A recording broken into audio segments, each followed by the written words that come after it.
ఈ వీడియోకి voice over ఇవ్వడానికైతే నాకు ఒక 10 టైమ్స్ అయితే పట్టిందనమాట. ఎండుమిరపకాయలు అమ్ముకునేవాళ్ళు, బ్యాగులకి జిప్పులేస్తామని ఒకళ్ళు, కూరగాయలు అమ్ముకునేవాళ్ళు, కల్లుప్పు అమ్ముదామని ఒకళ్ళు, ఇలాగనమాట వస్తూనే ఉన్నారనమాట. ఎంత తలుపేసుకొని వాయిస్ ఓవర్ ఇచ్చినా సరే వాళ్ళ సౌండ్ వినపడుతూనే ఉంది. పాపం ఎవరి బిజినెస్ వాళ్ళది కదా! వాళ్ళు కూడా బిజినెస్ చేసుకోవాలి కదా! కానీ నా వీడియోకొచ్చిన తంటాలైతే ఇలా ఉన్నాయన్నమాట. కొత్తగా ఛానల్ చూస్తే గనక వీడియోని లైక్ చేయండి. ఛానల్‌నైతే సబ్స్క్రైబ్ చేసుకోవడం మాత్రం మర్చిపోకండి. ఈ ఆర్డర్ అనేది గుంటూరు నుంచి సుశీల శైలజ గారైతే ఆర్డర్ అనేది ప్లేస్ చేసుకున్నారనమాట. Front and back square neck nighties అయితే కావాలని అడిగారు. నేనైతే కొన్ని పిక్స్ అనేవి షేర్ చేశాననమాట. మా ఇద్దరి మధ్య కాన్వర్జేషన్ అనేది ఒక హాఫ్ డే పట్టింది. నెక్స్ట్ డే మార్నింగ్ పేమెంట్ అనేది వేసేశారు. నేను ఆఫ్టర్‌నూన్ 2:00 కల్లా మీ ఆర్డర్ అనేది డిస్పాచ్ చేస్తా మ్యామ్ అని చెప్పాననమాట.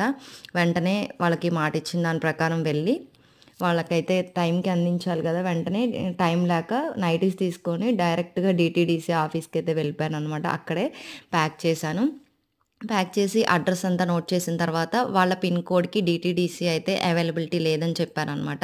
ప్లీజ్ అండి ఎవరైనా ఆర్డర్ అనేది ప్లేస్ చేసుకుంటే గనక డీటీడీసీ పోస్ట్‌లో అనేది మటుకు మెన్షన్ చేయండి. కానీ సుశీల్ గారికైతే ఎప్పుడు ఆర్డర్ పెడుతూనే ఉంటారంట. డీటీడీసీ నుంచి వస్తూనే ఉంటాయని చెప్పారు. కానీ నేను వెళ్ళిన డీటీడీసీ వాళ్ళేమో ఆ పిన్ కోడ్‌కి లేదని చెప్పారు. వెంటనే నేను పోస్ట్ ఆఫీస్‌కి వెళ్ళి వాళ్ళ ఆర్డర్ అనేది డిస్పాచ్ చేశాను.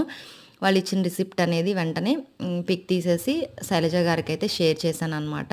వెంటనే రీచ్ అవ్వగానే ఫీడ్‌బ్యాక్ అనేది ఇమ్మన్నాను చెప్పాననమాట. ఇలాగా మీకు గనక ఏదైనా నేను చూపించే కలెక్షన్ నచ్చితే గనక స్క్రీన్ పైన కనపడుతున్న నెంబర్‌కి వాట్సాప్ చేసి మీ ఆర్డర్ అనేది ప్లేస్ చేసుకోండి. మా దగ్గర శారీస్, నైటీస్, జ్యువెలరీ ఐటెమ్స్ అయితే ఉంటాయి. అప్పటికప్పుడు అప్డేట్స్ అనేవి ఇస్తూ ఉంటానమాట. తప్పకుండా సబ్స్క్రైబ్ చేసుకొని బెల్ ఐకాన్ యాక్టివేట్‌లో ఉంచుకోండి. అప్డేట్స్ అనేవి వస్తూ ఉంటాయి.